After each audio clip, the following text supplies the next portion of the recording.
j'espère que tu vas bien. Je voulais te faire cette petite vidéo rapide concernant un peu la situation du marché de la tuyauterie en cette année 2025. Là, on arrive dans le deuxième semestre et il y a des gros enseignements à tirer de cette première partie d'année. Euh, le marché de la tuyauterie a beaucoup évolué ces derniers mois. Il évolue, c'est normal, ok, c'est quelque chose qui bouge, et tu l'as peut-être même toi observé, peut-être à tes dépens, je sais pas. Euh, En tout cas, depuis, on va dire, fin 2024, début 2025, on entend des bruits très différents, très hétérogènes. Il y en a qui ont beaucoup d'activités, un carnet plein, certains même jusqu'à la fin de l'année, là. Je discutais avec des clients dans le programme, là, il y en a qui sont chargés jusqu'à décembre. Et d'autres, par contre, qui tirent un peu les dents. Certains ont du boulot, mais c'est vraiment en last minute à chaque fois, appelé en urgence, en régie, auto-horaire, et voilà. Il y en a même, malheureusement, qui ont dû retourner en intérim parce qu'ils n'avaient pas de mission. Donc, on a vraiment deux sons de cloche très différents et c'est un peu difficile d'y voir clair. Euh, Ça me gênait un peu ce son de cloche, c'est la première fois que j'entends quelque chose d'aussi hétérogène. Donc, je me suis penché un peu sur la situation, ok, et j'ai analysé un peu le marché ces derniers mois, ces dernières semaines. Alors, j'ai pas trop communiqué dessus jusque-là parce que les premiers résultats en sortent là. Et au final, ce qui semblait être un peu très flou, ok, vraiment des choses très très disparates, en fait, c'est extrêmement clair. Je l'avais pas assimilé au début, je l'avais pas identifié, mais ça ressort vraiment. En fait, il y a pas d'hétérogénéité dans l'activité sur le marché de la tuyauterie.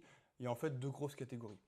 Euh, il y a ceux qui interviennent comme sous-traitants, et c'est un constat, alors c'était déjà le cas avant, mais là c'est vraiment marqué.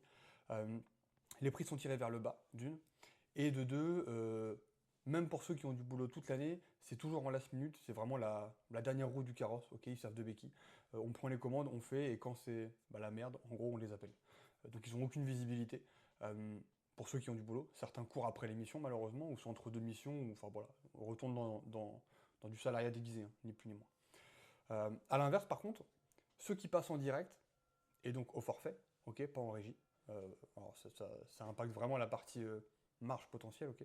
Ceux qui passent en direct et au forfait arrivent à sortir des marges bien plus confortables, d'une, et de deux, ont surtout de la visibilité. Là, comme je le disais là, j'ai des clients dans le programme qui ont des visibilités jusqu'à novembre, voire décembre. Euh, les gens qui viennent me voir d'externe, en général, d'extérieur, qui sont en sous-traitance, eux, c'est rarement le cas. Alors, je sais pas si c'est le cas dans ta vidéo, n'hésite pas à me répondre après. Mais voilà. Donc voilà, ça c'est vraiment le constat très simple. On a ces deux catégories-là. Une catégorie qui a de la visibilité, un chiffre d'affaires qui se développe, ok, avec des marges confortables, et l'autre qui sont en galère un petit peu malheureusement. Bon, ça c'est le constat. À mon avis, c'est important de ne pas s'arrêter à ce constat et d'essayer de le comprendre et de voir comment se servir de cette situation-là pour se développer. Déjà, le premier point, c'est que on pouvait commencer à voir ça dès la fin 2024, mais force est de constater que plus on avance dans le temps, plus cette situation elle s'accentue.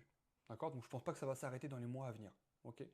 Je pense pas que ça soit un problème non plus. Je pense que le marché de la tuyauterie est largement assez grand pour que tout le monde puisse quasiment passer au forfait. Ok? Il y aura toujours des gens en sous-traitance, c'est pas un sujet, mais il y a de la place pour tous ceux qui veulent prendre au forfait en direct. L'objectif donc, c'est d'essayer de ne pas être enfermé dans cette prison-là et de l'anticiper. Ok. Pour ça, voilà, clairement, pour travailler sur le sujet, il n'y a pas 36 solutions. Il n'y en a que deux. Développer vos clients en direct, ok, des clients avec lesquels vous pouvez bosser au forfait, qui ne sont pas forcément ceux avec lesquels vous travaillez aujourd'hui. Donc il faut savoir les identifier. Et apprendre à chiffrer pour pouvoir justement bénéficier des marges confortables du forfait. Ok. Et pas rester en sous-traitance et à essayer de gratter un taux horaire. C'est ce qui permettra vraiment au final de faire la différence entre ceux qui ont le calendrier plein, des vraies marges, et ceux qui survivent un petit peu, en tout cas, qui se retrouvent avec quasiment une activité alimentaire. Donc moi, je vais continuer ces analyses au cours des semaines à venir. Ok, alors habituellement, je les réserve plutôt pour mes clients. Là, je voulais le partager parce que ça me semble être un sujet essentiel à comprendre. Euh, Il y a un virage à prendre, clairement. Il y a quand même un risque, je pense, pour ceux qui ne le prennent pas, de se retrouver un peu sur la touche dans les années à venir. Et de rester des éternels sous-traitants, tout simplement. Donc, je t'invite à prendre ce virage le plus tôt possible si c'est ce que tu souhaites, d'accord? On n'est pas obligé, encore une fois. Si jamais c'est le cas, dans tous les cas, tu m'envoies juste un petit message, on regarde ensemble comment on peut faire, en sachant que, alors, à l'heure où j'enregistre cette vidéo-là, il n'y a plus de place pour juillet, malheureusement.